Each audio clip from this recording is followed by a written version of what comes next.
Good morning, this is Monica Obando. I am a clinical hypnotherapist, wellness coach, and yoga instructor located here in Tampa Bay.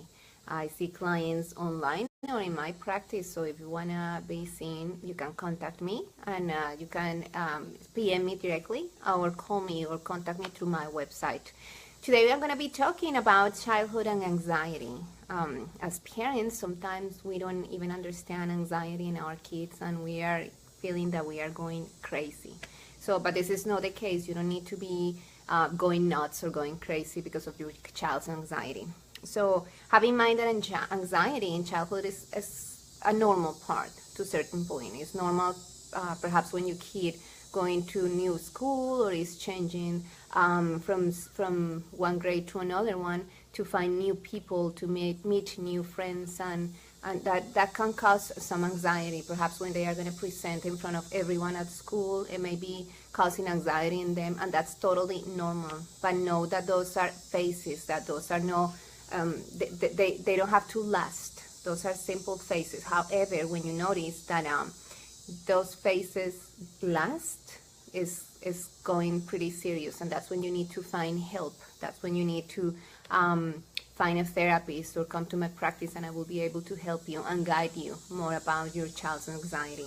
Pay attention when they are feeling nervous all the time, or they are feeling shy, that they don't want to go to a friend's gatherings and stuff like that. Think and pay attention to those signs.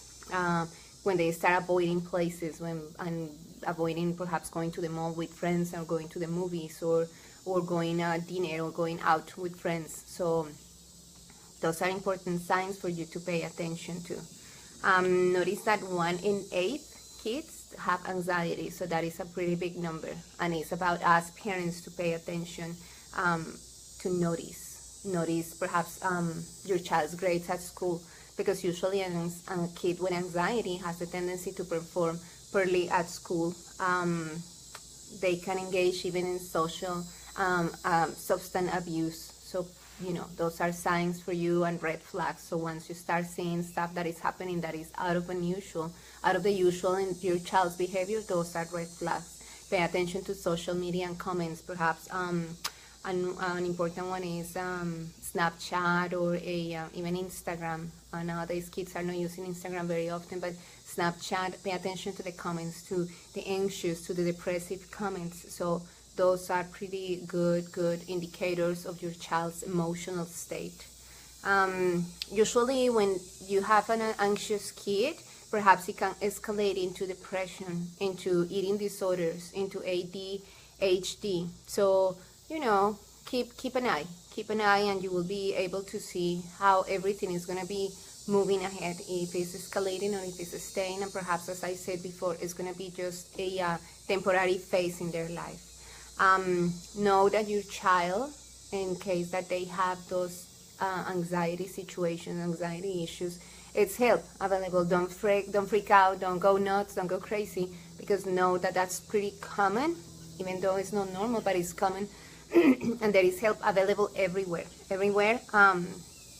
and they can live a normal childhood with it when you give them the appropriate help at the right stage in life. So always pay attention to your child's feelings. Always, when they come, if you notice something wrong or different with them, ask them, and open that way of communication with them. So it's very, very important as a parent to open that way of communication. Always stay calm when you hear something coming out of that mouth, because you're not ready, or you're not prepared, or you didn't even think that your child was thinking or acting like that. Stay calm, and listen to them, and just digest the information that comes with you. Be flexible with your child. So they have routines. Sometimes those routines can be broken, and that's fine. They can break those routines a little bit, but stay on top of them, because they need their mind to have a routine. They need to have habits created. So stay on top of things with them. Always plan ahead for transitions. Perhaps you're thinking about moving from state, moving from home to a new job that is affecting them, moving them to a new school, moving them to something different, something new. plan ahead and let them know. Include them in your plans, because your kids are pretty sensitive to every single change. So especially if they don't feel included, that's going to be hurtful for them. So plan ahead. Know that you are a bad parent, but is that your kid is going through, they have their own identities and they are growing just through a phase in their life. So, but that phase, depending on how you manage it, is going to bring extra stress and anxiety to you and your life. So know that you need to be pretty calm, as I said before. Just find a support, a network, perhaps friends, perhaps relatives, or perhaps someone, a doctor, a professional. So it's good for you to find that professional help when you notice that it's completely needed.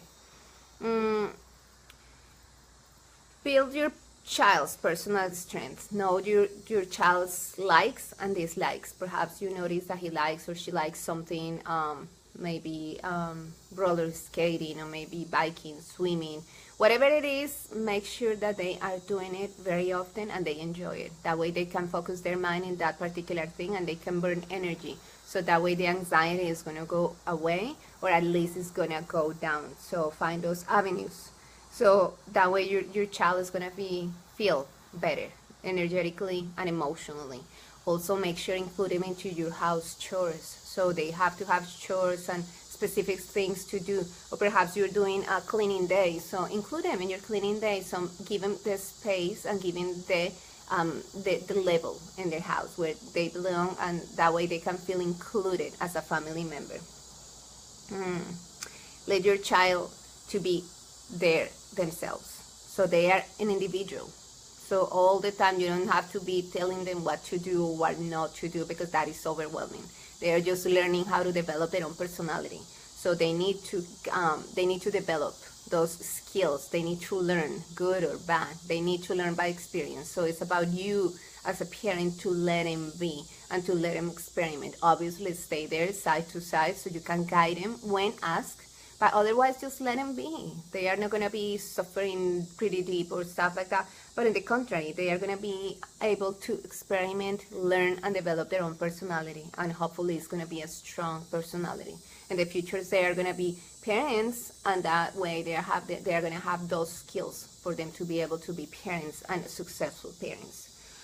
Make sure that your child manage their own emotions. That's key when you're a parent. So when they come to you and they tell you that they feel in a certain way, let them know, or let them discover how exactly they feel and the name of those emotions. So that way they can identify and become more emotionally intelligent. They are developing that intelligence. So is a key for you to help them to develop that emotional intelligence.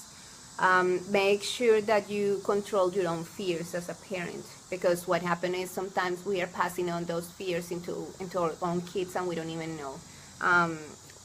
Recently, I'm here in Florida and we had the hurricane 2 weeks ago. So many parents were panicking and they were anxious and they were depressed and they didn't know what to do or how to handle the situation. And exactly the same way their kids were having and receiving those emotional charges, and they were behaving and feeling exactly the same.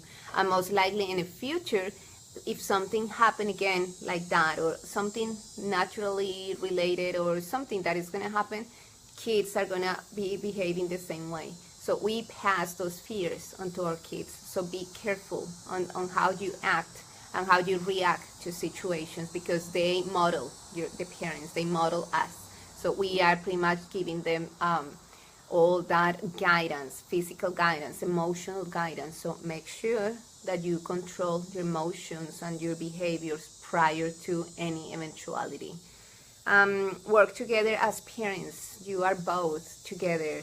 Either you are together or divorced or separated, that's fine. But mom or dad, they are always going to be there. So make sure that you both come into an agreement on how to manage the situation, how to address the situation with your kid, so your kid won't be taking advantage that one parent say yes and the other one says no, and perhaps one is stern and the other one is not. So it's becoming an anxious situation. Perhaps if you are divorced, your kid needs to be every other weekend at dad's house and dad behaves in a certain way that causes anxiety. I have seen that a lot. So anxiety is pretty depending on us as parents and depending on how we guide the kids, how we guide them. So make sure that you're going to be addressing every single feeling, emotion that they may have when they come from school, when they talk in social media, video games and stuff like that. Kids nowadays is a completely different generation than us, than adults. And that's why sometimes it's challenging, and that's why sometimes we feel that we cannot do it anymore and we can't handle anymore, and sometimes we just try to avoid our own kids, the situation that we're living, the stress at home, and we just release that in drinking alcohol or going to friends or staying out most of the time rather than being home with our own kids. So it's about us to give them that emotional intelligence, that stability that they need to be able to develop their own personality and know how to handle their own emotions. As I said before, and I stressed out, that is, if you notice that any anxiety issues escalating more and more, instead of just letting be like that, find professional help.